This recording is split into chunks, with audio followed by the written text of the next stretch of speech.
ఈరోజే పౌర్ణమికి ముందు వచ్చే మంగళవారం లక్ష్మీదేవికి ఎంతో ప్రీతికరమైన రోజు. ఈరోజు ఈ కథను వింటే చాలు లక్ష్మి అనుగ్రహం కలుగుతుంది, పాపాలన్నీ తొలగిపోతాయి, సకల శుభాలు కలుగుతాయి. మరి ఆ కథ ఏమిటో ఇప్పుడు ఈ వీడియోలో తెలుసుకుందాం. మన హిందూ సాంప్రదాయంలో లక్ష్మీదేవి సిరి సంపదల దేవత, వివిధ భాగ్యాల అధిష్టాన దేవతలుగా ఈ లక్ష్మీదేవిని అష్టలక్ష్ములుగా మనం పూజిస్తాం. దేవాలయాలలో అష్టలక్ష్ములు ఒకే చోట అర్చించబడడం సాంప్రదాయం. ఆ అష్టలక్ష్ములు ఎవరు అంటే ఆదిలక్ష్మి, ధాన్యలక్ష్మి, ధైర్యలక్ష్మి, గజలక్ష్మి, సంతానలక్ష్మి, విజయలక్ష్మి, విద్యాలక్ష్మి, ధనలక్ష్మి. అమ్మవారికి సంబంధించిన ఈ విశేషమైన కథను విన్నా, చదివినా, చెప్పినా, వినిపించిన సకల శుభాలు కలుగుతాయి, ధనధాన్యాలు కలుగుతాయి. అమ్మవారి అనుగ్రహం మీకు తప్పకుండా కలుగుతుంది. మరి ఆ కథ ఏమిటో ఇప్పుడు ఈ వీడియోలో తెలుసుకుందాం. అదే అష్టలక్ష్మి వ్రత కథ. ఈ కథను వింటే చాలు అష్టలక్ష్ముల కటాక్షం మీకు కలుగుతుంది. పూర్వం భృగువు అనే మహర్షి ఉండేవాడు. మహాతపశ్శాలి, వేదాంగ పారాయణుడు. అతడికి ఒకసారి బిడ్డలు కలగాలి అని కోరిక కలిగింది. అంటే సంతానం కావాలని కోరిక కలిగింది. దాంతో భృగువు పరాశక్తి గురించి తపస్సు చేయడం మొదలుపెట్టాడు. రోజులు, నెలలు, సంవత్సరాలు గడిచాయి. అయినా భృగువు తపస్సు మానలేదు. ఆయన తపస్సుకు పరాశక్తి ఎంతగానో సంతోషించి ప్రత్యక్షమైంది. పరాశక్తి భృగు మహర్షితో, ఓ మహర్షి, నీకేం కావాలో కోరుకో, నీ తపస్సుకు నేను ఎంతగానో సంతోషించాను అని అన్నది. దాని భృగు మహర్షి, అమ్మా, నాకు సంతానం కావాలి, కళారూపాలైన బిడ్డలు నాకు కావాలి అని అభ్యర్థించాడు. దాంతో తదాస్తు అంది అమ్మవారు. అమ్మవారి వరానికి ఫలితంగా అమృతకళ, మృతకళ అనే ఇద్దరు శిశువులు జన్మించారు. పెద్దదైన మృతకళకు జ్యేష్ఠ అనే పేరు పెట్టాడు భృగువు. చిన్నదైన అమృతకళకు లక్ష్మి అని పేరు పెట్టాడు. అన్నదమ్ముల ఆత్మీయతలు చిన్నతనాలలోనూ, అక్క చెల్లెళ్ళ అనురాగాలు పెద్దతనంలోనూ అనే సామెత ఉండనే ఉంది కదా. అదే విధానంగా లక్ష్మీదేవి, జ్యేష్ఠాదేవులిద్దరూ ప్రతిక్షణం అనుక్షణం కలహించుకొని ఉండేవారు. ఈమె ఉంటే ఆమె ఉండేది కాదు, ఆమె వస్తుంది అంటే ఈమె ఉండేది కాదు. ఈ విధంగా ఒకరికొకరు అసలు పడేది కాదు. ఇలా ఉండగా లక్ష్మీదేవి శ్రీ మహావిష్ణువును ప్రేమించింది. ఇది తెలిసిన జ్యేష్ఠాదేవి తాము కూడా విష్ణువునే పెళ్లాడుతాను అంది. కానీ విష్ణువు మాత్రం లక్ష్మిని మాత్రమే మనవాడుతాను అన్నాడు. అది తెలిసిన జ్యేష్ఠాదేవి చెల్లెలైన లక్ష్మీదేవిని సముద్రంలో బ్రతకమని శపించింది.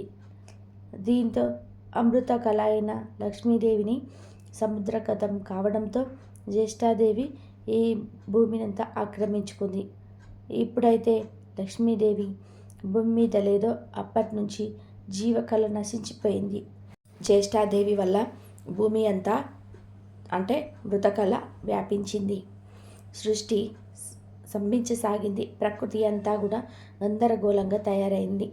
అప్పుడు బ్రహ్మాది దేవతలందరూ కలిసి వైకుంఠానికి చేరుకుంటారు.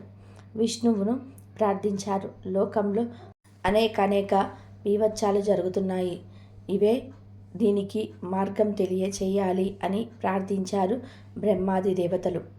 అప్పుడు విష్ణుమూర్తి, ఓ బ్రహ్మాది దేవతలారా, ఈ విషయంలో నేనేమి చేయలేను. మీరు వెంటనే భృగు మహర్షిని ఆశ్రయించండి, అతనే తగిన పరిష్కారాన్ని మీకు తెలియజేస్తాడు అని తెలియజేశాడు విష్ణుమూర్తి. దాంతో బ్రహ్మాది దేవతలంతా కూడా భృగు మహర్షిని ఆశ్రయించారు. తమను ఈ ప్రకృతి వైపు జీవాల నుంచి కాపాడాలని వేడుకున్నాడు. భృగువు ఎంతో కోపంతో పెద్ద కూతురైన జ్యేష్ఠాదేవిని భూమిని వదిలి వెళ్ళిపోమన్నాడు. కానీ జ్యేష్ఠాదేవి తండ్రి మాటను తిరస్కరించింది. విష్ణువుకు భూమి అంటే ప్రేమ, కాబట్టి భూమిని వదులుకోను అన్నది. భూమి మీద తనకు ప్రత్యేక స్థలం చూపించమంది. దీంతో భృగువు విష్ణువును సలహా అడిగాడు. అప్పుడు విష్ణుమూర్తి పోత, కాపు అనే వృక్షజాతిని జ్యేష్ఠాపురం చేయమని సలహా ఇచ్చాడు. అందుకు ఉదాహరణగా చేరువలోని రావి చెట్టు చూపించి దాన్ని మొదట్లో కూర్చోమని చెప్పమన్నాడు. అప్పుడు భృగు మహర్షి అలాగే చేశాడు. అందుకు అంగీకరించింది జ్యేష్ఠాదేవి. రావి చెట్టు కిందకు చేరింది. అది మొదలు రావి చెట్టు ఎవరు తాకరానిదైంది. జ్యేష్ఠాదేవి రావి చెట్టులోకి ప్రవేశించగానే సృష్టి మరలా ప్రారంభమైంది. అయినా భూమి మీద కళ మాత్రం లేదు. లక్ష్మీదేవి సముద్రం పరం అవడం వల్ల భూమి మీద కళాకాంతులు లేకపోయాయి. అందుకే సముద్రంలో పడిన అమృత కలైన లక్ష్మిని బయటకు తేవాలనుకున్నారు. అమృతం కోసం క్షీరసాగరాన్ని మదించిన సమయంలో లక్ష్మీదేవి సముద్రము నుండి బయటకు వచ్చింది. తానున్న చోట మా అక్క ఉండకూడదని, ఆమె ఉండే చోటు నేను వెళ్ళనని ఒప్పందం చేసుకుని లక్ష్మీదేవి సముద్రం నుండి వచ్చి విష్ణువును వివాహం చేసుకుంది. ఆ సందర్భంగా సృష్టి చాలా అర్థం విష్ణువు ఆమె యొక్క పూర్ణాంశను తన వక్షస్థలంపై నివసించమని ఆదేశించి ఆమె కళను ఆది, విద్య, విజయ, కళ, ధన, ధాన్య, సంతాన, గజ కళలు అని 8 కళలుగా విభజించాడు. ఆ 8 కళలే అష్టలక్ష్ములు. ప్రాణికోటిలో ముఖ్యంగా మానవులలో ఎవరు ఏ ఏ కళల కోసం ఆ కళను లక్ష్మీపరంగా అష్టలక్ష్మి స్వరూపాలను ఆరాధించాలని, అలా ఆరాధించిన వారికి తప్పనిసరిగా కోరికలు తీరుతాయని వరాన్ని ప్రసాదించాడు శ్రీ మహావిష్ణువు. మనోరమ మొదలైన వారందరూ కూడా ప్రతిభతామనులు ఈమెను ఆరాధించారు. ఎందరో వద్యులు సంతానవతులయ్యారు. మరెందరో యువతులు తమ తమ భర్తలను పొందారు. ఎంతమందో ఈ కళను ఆరాధించి ధనికులు ధనవంతులయ్యారు, దరిద్రులు. ఈమె అష్టలక్ష్మి కథ. ఎప్పుడైనా సరే గురువు శుక్రవారంలో కానీ, శుక్లపక్ష అష్టమి, దశమి, ఏకాదశిలో, త్రయోదశిలో, పూర్ణిమ తిథులలో ఈ కథను తప్పనిసరిగా చదువుకోవాలి. లక్ష్మీ స్వరూపమైన తులసి దగ్గర దీపాన్ని వెలిగించి నమస్కారం చేయటం వలన సకల సౌభాగ్యాలు కలుగుతాయి. అలాగే గులాబీ, తామర పువ్వు, మల్లెలు, సన్నజాజులతో అమ్మవారిని పూజిస్తే కూడా ఎంతో మంచిది. అమ్మవారికి ఇష్టమైన తెలుపు లేదా ఎరుపు వస్త్రాలు ధరించి అష్టోత్తరం చదివి తీపి పదార్థాలను నైవేద్యంగా సమర్పిస్తే సంపదలు చేకూరుతాయి.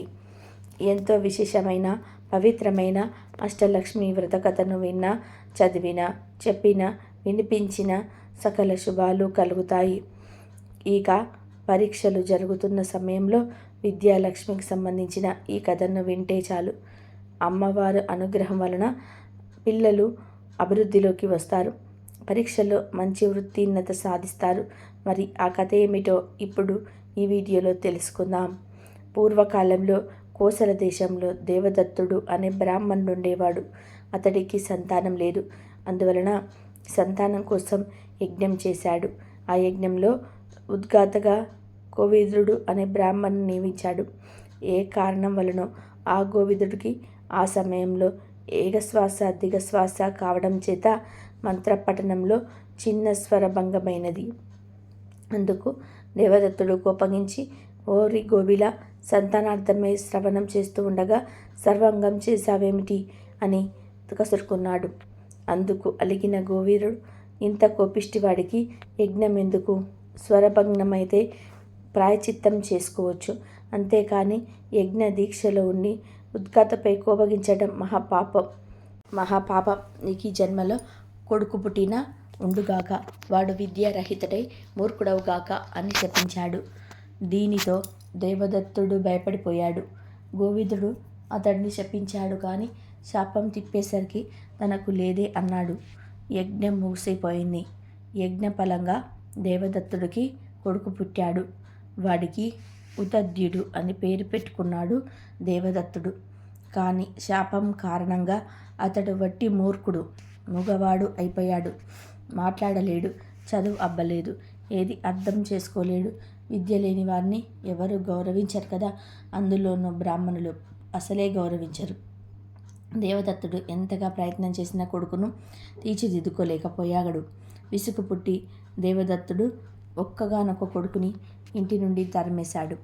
అమాయకుడైన ఉదద్దుడు గంగా తీరం చేరి అక్కడ అడవిలో ఒక గుడిసె వేసుకొని ఏకాకిగా బతుకుతున్నాడు.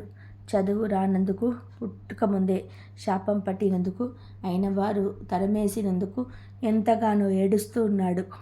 ఒకరోజు ఒక ఋషి ఆ గుడిసె వద్ద నుండి పోతూ నుండి వస్తున్న ఉదదుగ్నిని రోదన దొరికి ఆశ్చర్యపడి లోపలికి వెళ్ళి అతన్ని పలకరించాడు. అప్పుడు ఉదద్యుడు తన కష్టాన్ని తెలుపుకున్నాడు ఋషికి. ఆ మాత్రానికి 2 గంటల కాలం పట్టింది. అతడి స్థితికి ఋషి హృదయం కరిగింది.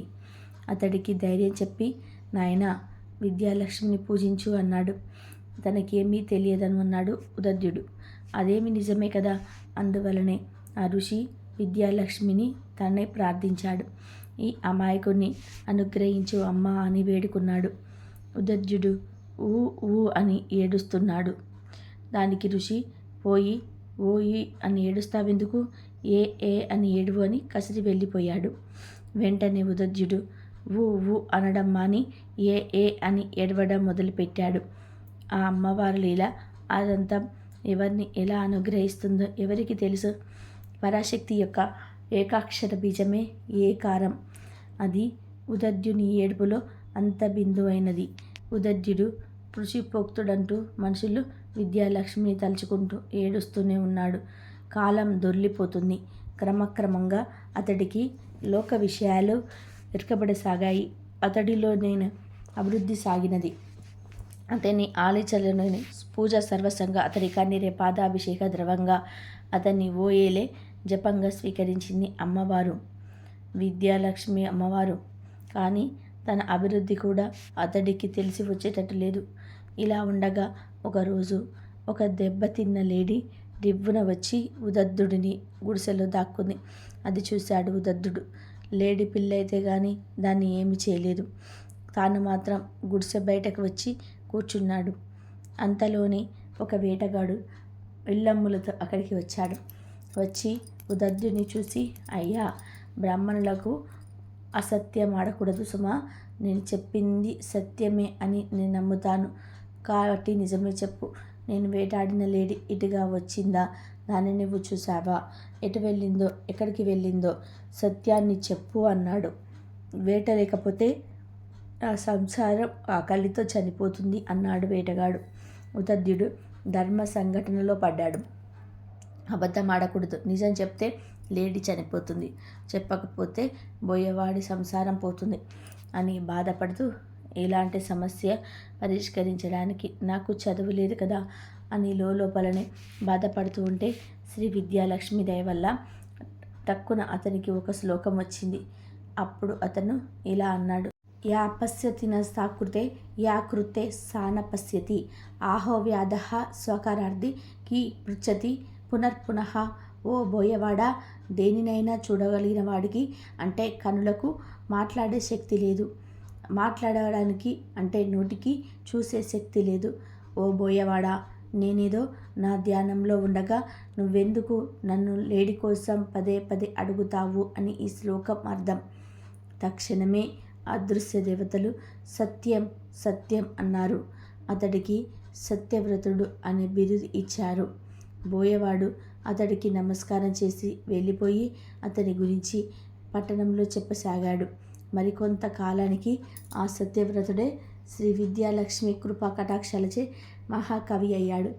ఈ శ్రీ విద్యాలక్ష్మి యొక్క ప్రభావాన్ని ఎవరైతే చదువుతారో, లేక వింటారో, లేక వినిపిస్తారో వారికి ఆ అమ్మవారి యొక్క కటాక్షం తప్పకుండా కలుగుతుంది. పూర్వకాలంలో కృష్ణాపురంలో రామయ్య, సుశీల అనే దంపతులు ఉండేవారు. రామయ్యది వ్యవసాయ కుటుంబం. 2 కొడుకులు, 2 కుమార్తెలు. వాళ్ళు ఉన్న కొద్దిపాటి పొలాన్ని సాగు చేస్తూ దానిపై వచ్చే ఆదాయంతో ఆ కుటుంబాన్ని జీవిస్తున్నారు. పిల్లల వయసు పెరుగుతున్న కొద్దీ ఇంటి ఖర్చులు పెరగసాగాయి. మగపిల్లలిద్దరూ ఆశ్రమంలో చదువుకుంటున్నారు. ఆడపిల్లలు చిన్నవారు. ఆదాయం పెరగకపోవడంతో ఇల్లు గడవడం కష్టంగా ఉండేది. అలా అని ఏదైనా వ్యాపారం చేసి మరికొంత సొమ్మును సంపాదించుకుందాము అంటే రామయ్యకు ఏ వ్యాపారము రాదు. వచ్చే ఆ కొద్దిపాటి సొమ్ముతో ఎలాగోలాగా నెట్టుకుంటూ వస్తున్నాడు. సుశీల ప్రతి నిత్యం క్రమం తప్పకుండా శ్రీ మహాలక్ష్మి యొక్క అష్టోత్తరాలు చదువుకుంటునేది. అలాగే రామయ్య కూడా వీలైనప్పుడల్లా ఆ ఊర్లోని శ్రీమన్నారాయణుడి ఆలయానికి వెళ్ళి స్వామివారిని అమ్మవారిని దర్శనం చేసుకున్నాడు. రోజులు ఇలా గడుస్తూ ఉండగా ఒకనాడు వారింటికి ఒక దూరపు బంధువు వచ్చాడు. అతడు వీరింట ఒకరోజు ఉండి తిరిగి వెళుతూ రామయ్యతో ఇలా అన్నాడు. రామయ్య, నిన్ను చూస్తే నాకు చాలా బాధగా ఉంది. ఈ గంపెడు సంసారాన్ని ఎలా నెట్టుకొస్తున్నావు కదా. ఇక నీ పిల్లలు పెద్దవాళ్ళై వారికి యుక్త వయస్సు వచ్చాక వారి వివాహాలు ఎలా చేయగలుగుతావు? నీవు అశుభకార్యాలు ఎలా చేయగలుగుతావు? నీ సంపాదన చూస్తే చాలా తక్కువగా ఉంది కదా. ఇల్లు గడవడమే కష్టంగా ఉంది కదా నీకు. ఒక విషయం చెప్తాను, శ్రద్ధగా విను. మా ఊరి దగ్గర అష్టలక్ష్మీ దేవాలయం ఉంది. అక్కడ శ్రీ మహాలక్ష్మీదేవి అష్టలక్ష్ములుగా వెలిసి భక్తుల చేత పూజలు అందుకుంటుంది. ఆ తల్లి మహిమాన్వితమైనదని ప్రజలందరి నమ్మకం. వీరిద్దరూ ఒకసారి మా ఊరు వచ్చి ఆ దేవాలయానికి వెళ్ళి అష్టలక్ష్ములను దర్శించుకోండి. ఆ తల్లి అనుగ్రహంతో మీకు మంచి రోజులు వచ్చి జీవితం సుఖప్రదంగా గడుస్తుంది అన్నాడు. ఇది విని ఆ దంపతులు ఎంతో సంతోషించి త్వరలోనే తప్పకుండా వస్తామని చెప్పారు. ఆ బంధువు వారి వద్ద సెలవు తీసుకొని తన ఊరికి వెళ్ళిపోయాడు. ఆ మరుసటి రోజు ఉదయం లేవగానే ఆ దంపతులు ఇద్దరు స్నానం చేసి పూజా గదిలో నిల్చొని శ్రీ లక్ష్మీనారాయణులకు నమస్కారం చేశారు. అప్పుడు రామయ్య ఇలా అన్నాడు. స్వామి శ్రీమన్నారాయణ, ఆర్తజన రక్షకుడు, ఆపద్బాంధవుడు, నేను నమ్మిన వారు రక్షించి అమృతమూర్తివి. మమ్మల్ని ఈ కష్టాల నుండి బయటపడవేసే భారం నీదే తండ్రి. ఓ శ్రీమన్నారాయణ, నీకు ఇవే మా నమస్కారాలు. ఓ మహాలక్ష్మి జగన్మాత, మిక్కిలి దయతో కూడి ఉన్న నీ చూపులతో మమ్మల్ని కరుణించు తల్లి. ఆశ్రయించిన వారిని ఎల్లవేళలా రక్షించి అమృతమూర్తివి నువ్వే తల్లి. దయచేసి మా కుటుంబాన్ని కరుణించి నీ అనుగ్రహాన్ని ప్రసాదించు. ఓ తల్లి, వీలైనంత త్వరలోనే నీ దర్శనం చేసుకుంటాము. ఓ జగన్మాత, నీకివే మా నమస్కారాలు అని ప్రార్థించి ఆ దంపతులిద్దరూ 11 రూపాయలు పసుపు గుడ్డలో ముడుపు కట్టి పెట్టారు. సమస్త చరాచర విశ్వమంతా కూడా శ్రీ మహాలక్ష్మి స్వరూపమే. కైలాసంలో రుద్రుని వద్ద పార్వతిగాను, స్వర్గంలో ఇంద్రుని వద్ద సచీదేవిగాను, సత్యలోకంలో బ్రహ్మదేవుని వద్ద సరస్వతిగాను, నాగలోకంలో నాగలక్ష్మిగాను, రాజుల వద్ద రాజ్యలక్ష్మిగాను, ధనికుడి ఇంట ధనలక్ష్మిగాను, గృహాలలో గృహలక్ష్మిగాను, చదువుకునే వారికి విద్యాలక్ష్మిగాను, సంతానం కోరుకునే వారికి సంతానలక్ష్మిగాను ఆ అమ్మ అనుగ్రహిస్తుంది. ఉన్నతి, విద్య, తేజస్సు, శక్తి అన్నీ కూడా ఆ మహాలక్ష్మి యొక్క అనుగ్రహంతోనే వస్తాయి. ఆ జగన్మాత ఎంతో దయాసుద్రురాలు. ఆమెను నమ్మి కొలిచిన వారిని సర్వ ఐశ్వర్యాలతో సర్వశుభాలతో అనుగ్రహిస్తుంది. మంచి ఆరోగ్యంతో ఉన్నా కూడా ఐశ్వర్యమే. చక్కటి ఆరోగ్యాన్ని కూడా మనకు గ్రహించేది ఆ శ్రీ మహాలక్ష్మియే. కొంతకాలానికి రామయ్య, సుశీల దంపతులు ముడుపు తీసుకొని అష్టలక్ష్మి దేవాలయానికి సందర్శించుకోవడానికి పరుగున ఊరికి బయలుదేరి వెళ్ళిపోయారు. ఊరు చేరేసరికి సాయంకాలం అయింది. రాత్రి బంధువులింట ఉరిచి ఉదయాన్నే నిత్యకృత్యాలు తీర్చుకొని అష్టలక్ష్మి దేవాలయానికి చేరుకున్నారు. సాక్షాత్తు ఆ శ్రీ మహాలక్ష్మికి నిలయమై ఉన్నందువలన ఆలయం ఎంతో సుందరంగా ఉంది. అద్భుతమైన ఆ దేవాలయ సౌందర్యం చూసి ఆ దంపతులిద్దరూ ఎంతో ఆనందపడ్డారు. సాక్షాత్తు లక్ష్మీదేవి అష్టలక్ష్మి రూపంలో కొలువు తీరి ఉన్న ఆ దేవాలయం ఎంతో దివ్యమైన శోభను సంతరించుకోవడంలో ఆశ్చర్యమేముంది. శ్రీ లక్ష్మీనారాయణలో ప్రార్థిస్తూ ఆ దంపతులు ఆలయంలోకి ప్రవేశించారు. ఆ రోజు ఆ జగన్మాత జన్మ నక్షత్రం కూడా కావడం చేత ఆలయమంతా కూడా ఎంతో దివ్యంగా అలంకరించబడి ఉంది. ఆలయ స్తంభాలకు అద్భుతమైన పుష్పాలు చక్కగా అలంకరించబడి ఉన్నాయి. మామిడి ఆకులు తోరణాలు ఎంతో చక్కటి శోభను తీసుకొచ్చాయి. ఎటు చూసిన రంగురంగుల పుష్పాలతో ఆహ్లాదకరంగా కనిపిస్తుంది ఆ దేవాలయం. అందమైన పుష్పాలన్నీ కూడా శ్రీ మహాలక్ష్మి స్వరూపాలే. అందుకే పువ్వులను ఎప్పుడు కూడా కాలితో తన్నరాదు, చేతితో నలపరాదు. పరిశుభ్రంగా లేని ప్రదేశాల్లో వేయకూడదు. పుష్పం సాక్షాత్తు శ్రీ మహాలక్ష్మి స్వరూపం. అందుకే శ్రీమన్నారాయణుడికి పుష్పాలంకరణ అంటే చాలా ఇష్టం. ఎవరైతే తనను దివ్య పుష్పాలతో అలంకరిస్తారో వారి ఎడల ఆ స్వామి ఎంతో ప్రసన్నుడవుతాడు. ఆలయ అద్భుత శిల్పకళా సౌందర్యానికి రామయ్య, సుశీల దంపతులిద్దరూ ఎంతో మురిసిపోయారు. తనివి తీరా ఆనందాన్ని ఆస్వాదించారు. ఆలయ మంటపంలో ఒక మహాపండితుడు శ్రీ మహాలక్ష్మి యొక్క వైభవాన్ని ఇలా వర్ణిస్తున్నాడు. ఓ భక్తజనులారా, ముల్లోకాలను ఎల్లవేళలా రక్షించే శ్రీ మహాలక్ష్మి బ్రహ్మదేవుడి వద్ద సరస్వతిగాను, శ్రీమన్నారాయణుడి వద్ద శ్రీ మహాలక్ష్మిగాను, పరమేశ్వరుడి వద్ద పార్వతిగాను మసులుతుంది. ఆ తల్లిని కొలిచిన వారికి సర్వ సంపదలు కలుగుతాయి, సర్వ ఐశ్వర్యాలు లభిస్తాయి. దీనికి కొదువ ఉండదు. సంపూర్ణ ఆరోగ్యం కలుగుతుంది. ప్రతినిత్యం ఆ తల్లిని స్మరించిన, దీవించిన సర్వశుభాలు కలుగుతాయి.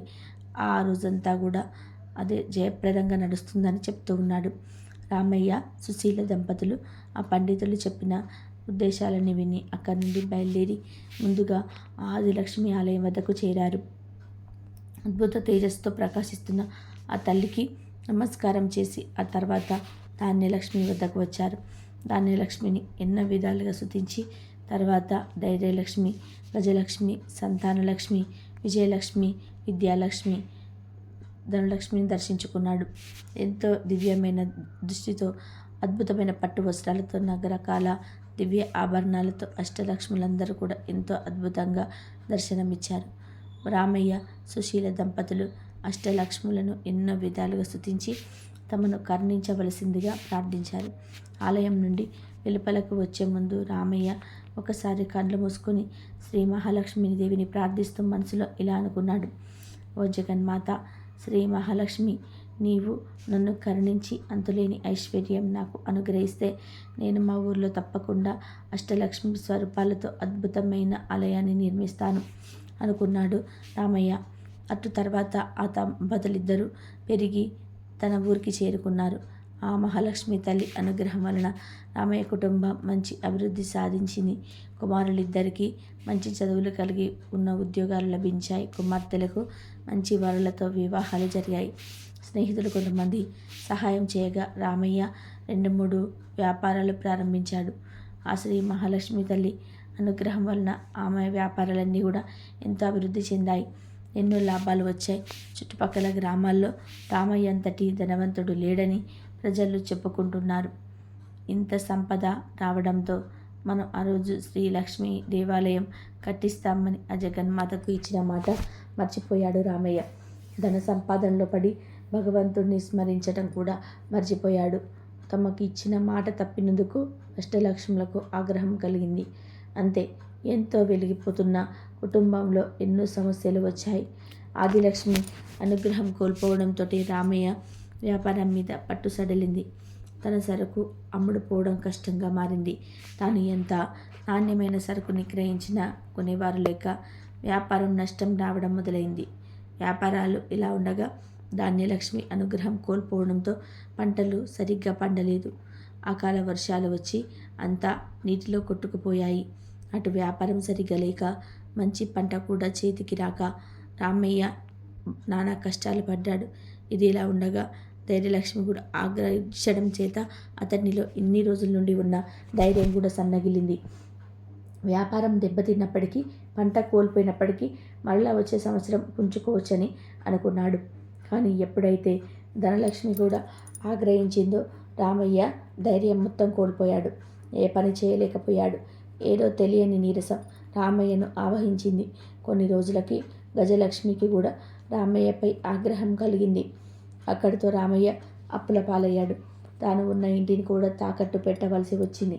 ఆ విధానంగా అష్టలక్ష్ములైన ఆదిలక్ష్మి, ధనలక్ష్మి, ధైర్యలక్ష్మి, గజలక్ష్మి, సంతానలక్ష్మి, విజయలక్ష్మి, విద్యాలక్ష్మి, ధాన్యలక్ష్మి ఆగ్రహానికి గురైన రామయ్య అనేక కష్టాల పాలయ్యాడు.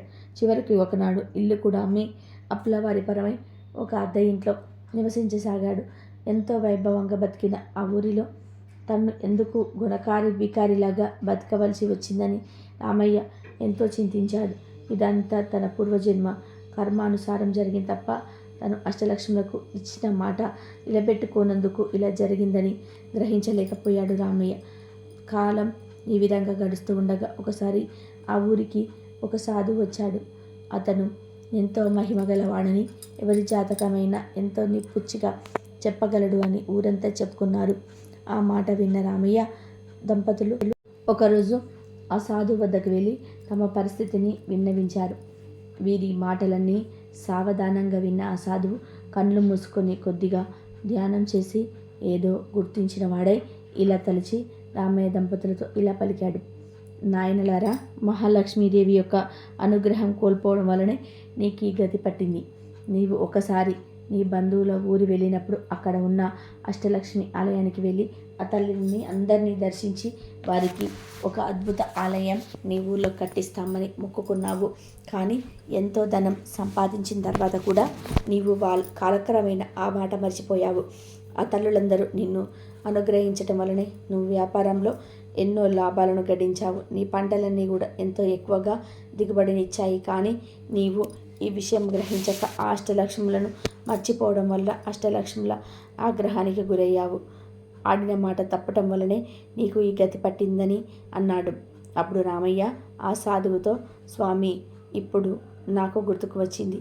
నేను మా ఊరిలో అష్టలక్ష్మి దేవాలయం కట్టిస్తానని అన్న మాట నిజమే. కానీ నాకు ఐశ్వర్యం కలగగానే అహంకారంతో ఆ తల్లికిచ్చిన మాట మర్చిపోయాను. ఇప్పుడు ఉన్న పరిస్థితులను నేను ఎలా తీర్చగలను? ఈ పరిస్థితి నుండి బయటపడితే ఈసారి తప్పకుండా నెరవేరుస్తాను. ఈ దుర్బల కష్టాల నుండి బయటపడి ఉపాయ మార్గం చెప్పి మమ్మల్ని అనుగ్రహించండి స్వామి అని ప్రాధేయపడ్డాడు. అప్పుడు ఆ సాధువు వారితో ఇలా అన్నాడు. ఓ దంపతులారా, నీకు ఆ దేవాలయానికి వెళ్ళి అక్కడే 11 రోజులు పడుకొని రోజు ఉదయాన్నే ఆలయ ఆవరణమంతా కూడా మీ చేతులతో శుభ్రం చేసి శ్రమించండి. అప్పుడు మీకు ఆ తల్లుల అనుగ్రహం కలిగి తిరిగి మీ పూర్వ వైభవం కలుగుతుంది అని చెప్పాడు. ఆ మాటలు విన్న రామయ్య దంపతులు అలాగే చేస్తామని చెప్పి ఆ సాధువుకు నమస్కారం చేసి అతని వద్ద సెలవు తీసుకొని తమ ఇంటికి తాము వెళ్ళిపోయారు. రామయ్య దంపతులు ఇద్దరు మరుసటి రోజే బయలుదేరి ఆ ఊరికి అక్కడ ఆలయం పక్కన ఉన్న సత్రంలో బస చేశారు. ఆ ధర్మసత్రంలోనే 11 రోజులు ఉండి రోజు ఉదయాన్నే లేచి త్వరగా కాలకృత్యాలు తీర్చుకొని ఆలయ ప్రాంగణమంతా చీపురు తీసుకొని శుభ్రంగా ఊడ్చేవారు. అటు తర్వాత సుశీల మంచి ముగ్గులు పెట్టేది. ఆలయ ప్రాంగణంలో ఈ విధంగా అష్టలక్ష్ములను 11 రోజులు సేవించిన తర్వాత తిరిగి అమ్మవారి అనుగ్రహాన్ని పొందారు. అటు తర్వాత తమ ఊరికి వచ్చేశారు. ఆ మరుసటి రోజు ఎప్పుడు దేశాంతరాలు వెళ్ళిన ఒక పాత స్నేహితుడు కలిసి రామయ్య పరిస్థితి తెలుసుకొని ఎంతో బాధపడి ఏదో ఒక వ్యాపారం ప్రారంభించాల్సిందిగా కొంత ధనం రామయ్యకిచ్చాడు. ఇది ఆ మహాలక్ష్మి యొక్క అనుగ్రహం తప్ప మరొకటి కాదని ఆ దంపతులు అనుకున్నారు. ఆ జగన్మాత అనుగ్రహంతో కొద్ది రోజుల్లోనే వ్యాపారం ఎంతో అభివృద్ధి చెందింది. మరొక వ్యాపారం ప్రారంభించి దానిలోనూ ఎన్నో లాభాలు గడించారు. వచ్చిన సొమ్ముతో తిరిగిల్లు కట్టుకున్నారు. 2 ఎకరాల పంట భూమి కూడా కొనుక్కున్నారు. ఆ అష్టలక్ష్ముల అనుగ్రహంతో ఆ సంవత్సరం పంటలు కూడా బాగా పండాయి. ఎంతో ఆదాయం లభించింది. 2 సంవత్సరాల్లో పోగొట్టుకున్న దానికంటే ఎక్కువే సంపాదించారు. ఇక ఏమాత్రం ఆలస్యం చేయకూడదని తెలిసి పండితులను పూజించి అష్టలక్ష్ముల ఆలయ శంకుస్థాపన శుభముహూర్తాన్ని నిశ్చయించారు. శ్రీ మహాలక్ష్మీదేవి అనుగ్రహంతో ఆలయం కొద్ది కాలంలోనే ఎంతో అద్భుతంగా నిర్మితమైంది. చుట్టుపక్కల ఉన్న ఊళ్ళల్లో ఎంతో దివ్యమైన ఆలయం ఇక్కడ లేదని పేరు వచ్చింది. రోజు ఎంతోమంది భక్తులు వచ్చి అష్టలక్ష్ములను దర్శించి ఆనందపడి వెళ్ళేవారు. ఇక రామయ్య దంపతులు బతికి ఉన్నంతకాలం సుఖంగా జీవించి చివరకు మోక్షాన్ని పొందారు. శ్రీ మహాలక్ష్మీదేవిని నమ్మి కొలిచేవారికి ఎటువంటి కష్టాలు దరిచేరవు, సర్వ సౌభాగ్యాలు కలుగుతాయి. కాబట్టి శ్రీ మహాలక్ష్మి మహత్యంలోని ఈ కథను ఎవరైతే వింటారో వారికి ఆ లక్ష్మీదేవి యొక్క అనుగ్రహం తప్పకుండా కలుగుతుంది. చేసే ప్రతి పనులను విజయం కలుగుతుంది. ఆర్థిక ఇబ్బందులు తొలగి అష్టైశ్వర్యాలు కలుగుతాయి. ఓం శ్రీ మహాలక్ష్మీ నమః. ఓం శ్రీ మహాలక్ష్మీ నమః.